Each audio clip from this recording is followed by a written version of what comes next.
Let's go ahead and talk to Billy Bob in California. Billy Bob, you're on the air. Welcome. Hi, Alex. Hey, buddy. I'm a bit nervous. I called Burma's show 2 years ago warning of the specific internet censorship approach. I'm actually involved at the registrar level of the internet. What I think I'm seeing is SOPA is serving to distract the discussion from the upcoming new TLD deployment. There was a very strong new TLD opposition before this SOPA discussion started. And SOPA is serving to, in my opinion, buy off those that were trying to fight the new TLD deployment. Yeah, I know they're about to change who holds the domain name registration and designation, and I guess that would be the DNS. And I mean, I know my IT people understand it. I don't fully understand it, but I know that they're talking about handing it over to this, global group, and they're saying if we don't like you, you're going to be delisted. Not only will they shut down your website itself, but they'll shut down, and then now they're announcing that they want an internet ID, and so you'll then be banned off the internet without judge or jury if they ever say so. So it's all part of tracking everything you do as well. Is that an accurate summation?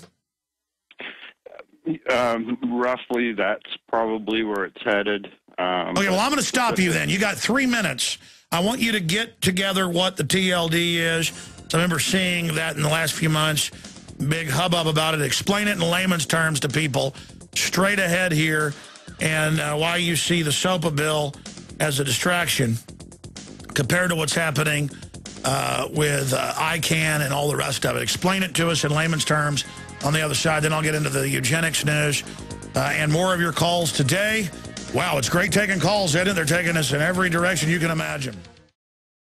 Okay, I'm going to get into the true threats that humanity faces, the globalist eugenics program here today, and I'm going to do an in-depth special report that will air probably Thursday or Friday coming up later this week on this with even more documentation. Then we'll continue with your phone calls. But if you just joined us, Billy in California called, and he was talking about the SOPA bill that gives government the illegitimate power to selectively kill switch people's domains. No judge, no jury. If there's a copyright claim, they just shut you down. I have an article today that even copyright trolls, even lawyers are saying this is out of control. The 80 inventors of the internet have gone public and said it's the end of the internet as we know. It's the Chinese communist style system that Yahoo, Google, and Microsoft have helped build for them in China. But separately, the caller rung a bell that in the last month or two, I've seen other people worrying about the handover of the ICANN system or where the domains are actually registered, basically to the UN and another private consortium. So he's calling it, this new TLD negotiation. So we'll look more into this, caller. Billy, in layman's terms, you're saying you work at the IT level for domain control globally, and I know still that's held with, I guess, Network Solutions here. But just break it down for us, and then I'll have my researchers ferret into it, and then we can get a new report out and explain that it's not just SOPA, that's part of it. Yeah, I mean, again, the reason I'm holding you over is what you talked about I am somewhat aware of, but technically, in layman's terms, break it down for everybody. Okay, I'm not involved with Network Solutions. There's approximately 1,200 companies that are involved with that level of management, so I just want to make that clear. My concern, okay, top-level domains. Top-level domains are .com, .net. That is the text to the right of the dot in the address. There is about to be an expansion of those top-level domains. My concern is something that's very subtle and very different about these new top-level domains. They will not have pricing caps. Currently, .com, .net, .org, and other top-level domains have pricing caps. That means that all registrants, when the registration occurs at the registry, the price charged is the same for all registrations. The new TLDs will not have those pricing caps. They will be They can be individually priced. It is up to the op. And so who makes the money off of that? You're saying they, just like a .TV, they can charge more already. You're saying the system's going to make money off this and probably use it to censor the web? That's where I'm headed. So basically what happens is when the new top-level domains come out, they have no pricing caps. There's an equal treatment clause between the registries and ICANN. So the natural next step is for the .com, .net, and other registries that have pricing caps to say, look, these new top-level domains have no pricing caps, and you have to treat us equally. We want a removal of our pricing caps. So immediately. And so now Infowars.com is not $5 to re-register for the year. It could be $10,000. Well, here's my concern. This is a ridiculous argument, and I don't agree with it, but I see this being the argument that somebody tries to use.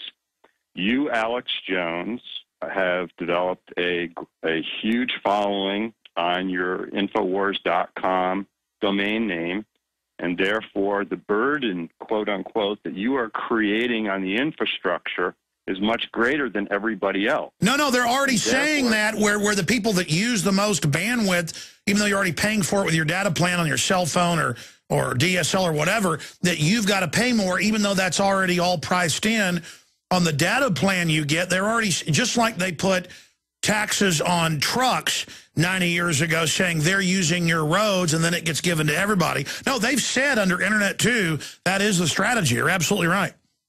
But the critical difference there is that is on the client side. That is on the people at home using the Internet. That hasn't been presented at the server side, and you're connecting up and being available on the Internet. So the next step is, in my concern, is the attack on people who are manifesting the content on the Internet and how that is linked to the domain registration. So. Yeah, but they're also saying now they're transferring it to this other quasi-private group and that they're going to just start killing domains. And then some would argue, well, you could still just have a server address, the zeros and ones or whatever. But they're saying now that they can even start killing the DNS number, correct? Yeah, and the link between that, in my view, is ICANN has a monopoly on control of top-level domains. And so as they expand new top-level domains, of course, they're going to expand the ones that have the greatest possibility of success, going back to the revenue generation that you were talking about. And that basically denies third parties from creating alternative domain name systems. Therefore, over time and very quickly, you have a crystallization of the monopoly of naming under ICANN. At that point, ICANN is just a wedge control of the Internet. And sure, transferring that to another entity, in effect, transfers the control of the Internet itself. So well, yeah, no, it's like handing the deeds over to the public highways to foreign offshore megabanks, and then they slap toll roads on it and restripe the road and call it a new road and get around the federal law that you can't put a toll on an existing paid-for freeway that becomes a tollway. And this is the name of the game. They just rename it and take it over. And look, if you go back to Internet 2 meetings they've had for 12, 13 years I've followed, they always talk about this. This has always been their plan. The question is, will they get away with it? And now under the threat of cyber attacks and things that undoubtedly they'll launch themselves, they're moving in that direction because from when I've seen the power structure thought they'd use the Internet and the public would never organize against the, quote, dinosaur media and defeat it. Now that they're being routed and that they're so scared, they are going to attempt a cocktail or a wolf pack strategy to cut off different ways of the web and phase it into this controlled taxed system. That's admittedly now happening.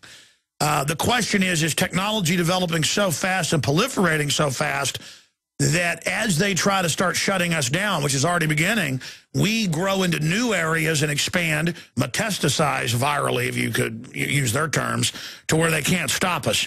The question is, can we spread faster than they can stop us? And will people realize these moves are being made because the system wants to keep control of the matrix?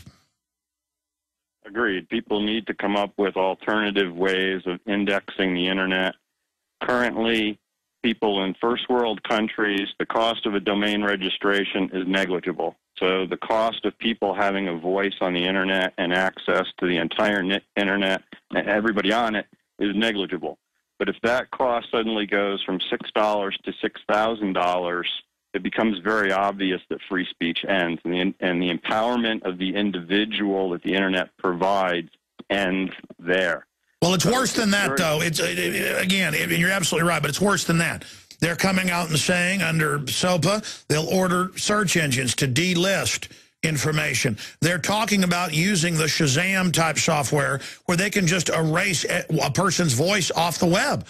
Give the orders, send the network-wide command out to everyone, and then basically have a voice, my voice or others' voices, erased. I mean, they could. This is really the stuff we're getting into here. You know, the taxing, the regulations, the killing sites without ever being convicted. I mean, it is designed. And of course, the inventors of the internet, most of them are establishment types, but they're saying it's going to screw the internet up.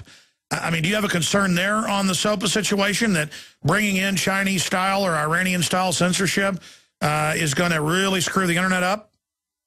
Please don't misunderstand anything that I said is support for SOPA. I agree with everything that you're saying about SOPA. SOPA fundamentally destroys and will cause corruption of the domain name system in very damaging ways and in very lasting ways. For example, if somebody shuts down a domain name, okay, that gets filtered. Well, those lists that are used to perform that filtering operation, there is no requirement to ever clean up those lists. So in effect, once that domain name gets added to the list, it will never be removed. So just the potential poisoning of valuable domain names forever is itself a destabilization on the entire naming system. And now they're coming out, you know, News Corps suing Skype because it has the word sky in it. You know, this patenting of words and language to disassemble it. George Orwell is rolling in his grave. The internet is a disruptive technology, and disruption is a potential for innovation.